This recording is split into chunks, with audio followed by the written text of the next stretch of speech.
The life of a prisoner of war, as I have experienced it, even though it was relatively short, is not a happy one.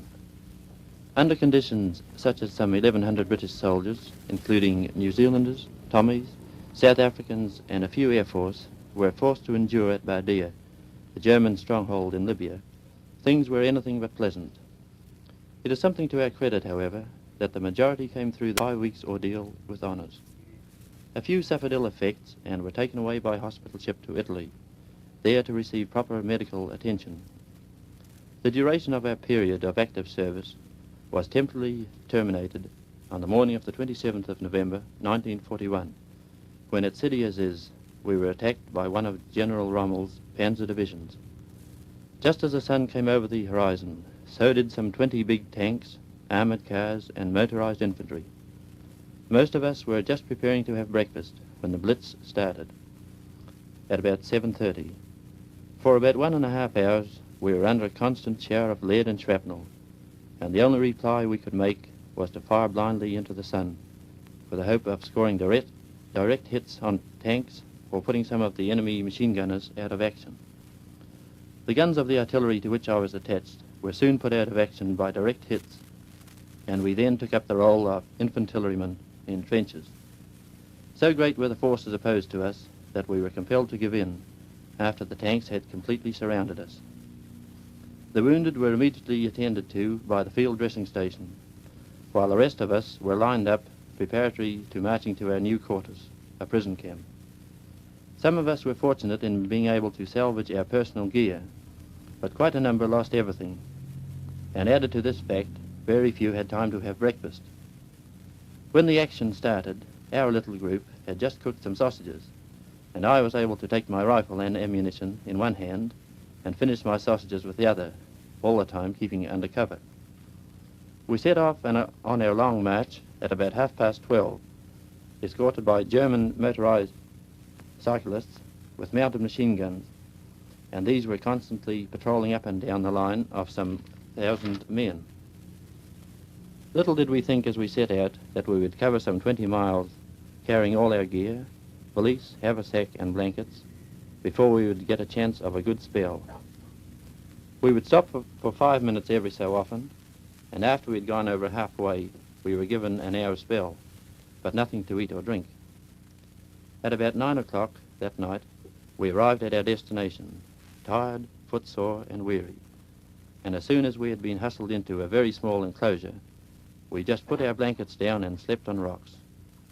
I think most of us would have slept on barbed wire or broken glass that night. The following day we were searched for weapons, knives, blade razors and such like, and then taken to a larger compound which was to be our home for the next 5 weeks. It was merely a yard of approximately 85 by 40 yards on a slope at the port of Bardia overlooking the Mediterranean. It consisted of no shelter whatsoever, and we had to live like prehistoric cavemen by digging holes in the ground, securing some roofing iron where possible, and making a little shelter to keep off the cold wind and rain. By this time we were under Italian guard and were subject to Italian rations and such hospitality as they cared to offer. We were soon to know what it is like to be hungry, for we found our day's ration was to be a mug of black, unsweetened coffee, morning and evening, while at midday we received 2 ladles full of a mixture of macaroni, beans and dried potato chips, sometimes rice being substituted for macaroni. In addition to this, we were given for a time a small loaf of brown bread, sometimes fresh, but more often than not dry, hard, and sometimes a little mouldy. As time went on, we were told that the bread had run out, and in its place we were given a hard, round biscuit of about 8 inches diameter. This was bad enough, but worse was to follow, for these biscuits ran out, and the next we had was an even harder variety, about 8 inches square. It was impossible to break this dainty morsel with one's hands, and it had to be crushed between 2 rocks, or, as we used to do, use a pair of pliers on it to render it suitable for eating. Towards the end of our residence in Bardia, the biscuits we were receiving were riddled with weevils and had to be inspected very carefully before eating.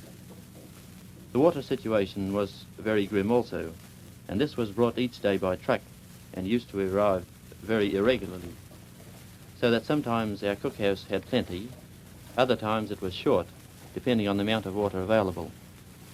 Each of us would receive a mugful for our own use about every third day. This had to do for washing, shaving, and any other purposes we liked.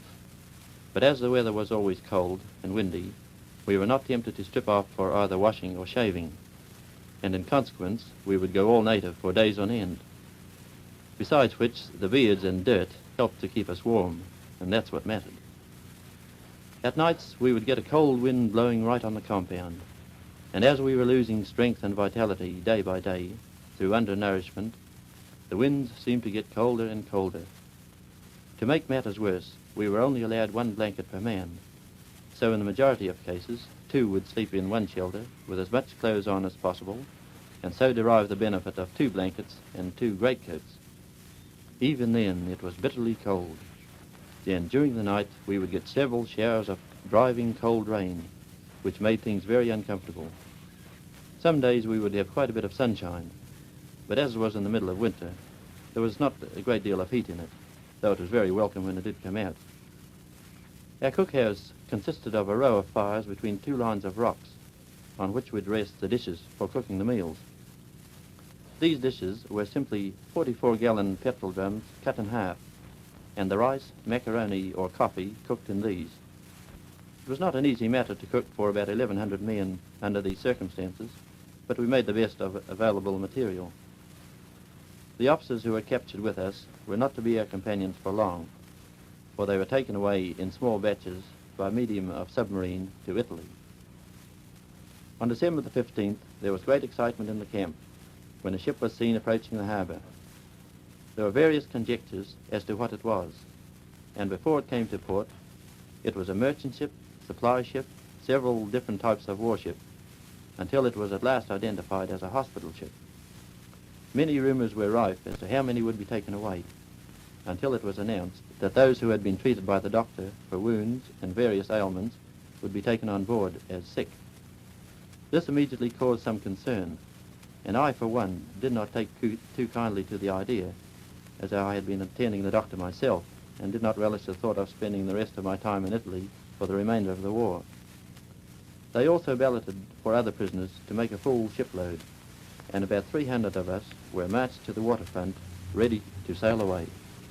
However, luck was with us, and when the German captain of the ship saw the number to go, he refused to take any other than those definitely sick.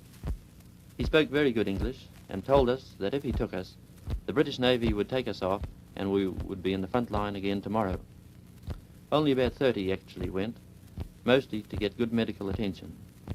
The rest of us were very pleased to get back with our mates, even though it meant spending a week or so under adverse conditions, but we were prepared to put up with that. From then on, we had definite news that the attack on Bardia had begun, from the air and from the land. Day after day, the RAF came over and dropped their visiting cards, mostly bombing German and Italian defensive positions. Around our enclosure were several anti-aircraft guns, and even though they sent up a barrage, as both bombers and fighters flew overhead, our planes unconcernedly went their way doing their job, and doing it well. At odd times, bombs would land very close to our position, and sometimes pieces of shrapnel would fly into our area, but generally they did not worry us. As time went on, and the attack became more severe, the bombing grew in intensity, and the effect of concussion on the enemy soldiers must have been terrific. We had complete mastery of the air, and it was used to its full advantage, with great effect. In conjunction with the relentless bombing, the artillery began to make its presence felt, and day and night continually shelled enemy strongholds and fortified positions. As they closed in, so their fire came closer to us, and in the dead of night it was no uncommon thing to hear shells whistling and whining over our heads, and bursting but a few yards away. There again, no direct hits were made on our area, but we all had some very uncomfortable moments, especially when splinters of shrapnel were flying about. I was hit by a piece myself while lying in our dugout, but it was spent and did no damage. We all had hopes of being free men by Christmas, but it was not to be, and the 25th of December dawned clear and sunny, but a little cold, and we were disappointed that Father Christmas had not called to fill our stockings. I think the only things that were in our stockings that morning were cold feet. We did, however, receive extra rations that day, consisting of 2 packets of excellent Italian cream cracker biscuits, 4.5 lollies per man, 2 meals of synthetic rice, one flavoured with German bully beef and cheese, and the other sweetened with a little jam and sugar, a little Italian wine, and 10 cigarettes in place of our daily 2. We had a church service in the morning, and for the rest of the day we were content mainly to lie down and rest. And so passed Christmas Day in 1941. Another week was yet to pass before we came near freedom, and on the night of the 1st of January, after a particularly heavy bombing day by the RAF, the artillery opened fire with unabated ferocity, and I think this was the final blow for the enemy, for at 2:30 in the morning of January the 2nd, they began setting fire to trucks, huts, oil dumps, and other important places, and needless to say this cheered us up considerably, for we could see the fall of Bardia looming very close. It was all true, and we were given the news by the Italian officers at about 7:30 that Bardia had surrendered. What great relief we all felt, as though a great load had been lifted from us. Gone were the pangs of hunger.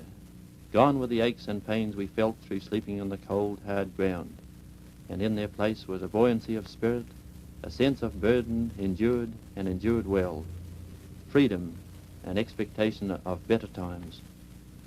We could now put our plans into being, plans we had made while waiting, ever waiting for this day, which we knew was bound to come, and here, after 5 weeks of hardship, had arrived. Our plans and ideas, formed while in captivity, were mainly of food we would eat, where we would go and leave, what we would do there, and so on. It helped us to forget, to some extent, our conditions, and let us look into the future with hope. When we saw our South African comrades coming down the road to take over the place, a great cheer went up, and cries of good old South Africa, cheers for the Springboks, poured forth, and I'm sure a pair of thanks went out from every heart of the 1,000 or so ex-prisoners of Bardia. We went out on the road as free men to offer our thanks to the men who had released us, but they wouldn't hear any of it. Instead, they showered on us cigarettes, bully beef, biscuits, fruit, milk, chocolate, in fact everything they had, and they simply emptied their trucks of provisions and even apologized for not having more.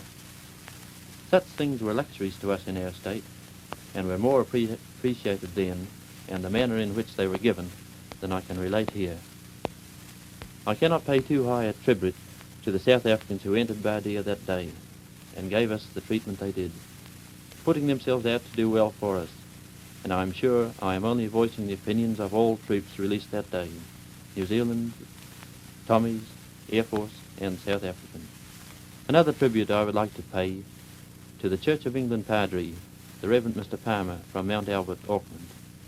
He stayed with us the whole time, and besides the church services every Sunday and Christmas Day, he would come into our compound every day, go round the chaps with always a cheery word, and a word of encouragement to those who were feeling depressed. He would discuss any subject with anyone, and would freely give advice if he were able to do so. He did his best to get better conditions for us, and in general kept up the morale of the troops under most trying conditions. He was a man everyone admired. During our trip from Bardia to our base camp, we were given wonderful treatment and hospitality wherever we called, and no matter what time of the night we stopped, a hot meal was always waiting for us. And in this respect, the South Africans, Tommies and New Zealanders alike did all they could to make us as comfortable as possible. Now we are back in our base camp, getting well treated and well looked after, gradually feeling ourselves being restored to our former selves, preparing perhaps for another attack on the enemy, but this time the positions will be reversed and we will be on the outside looking in. Cheerio, everybody.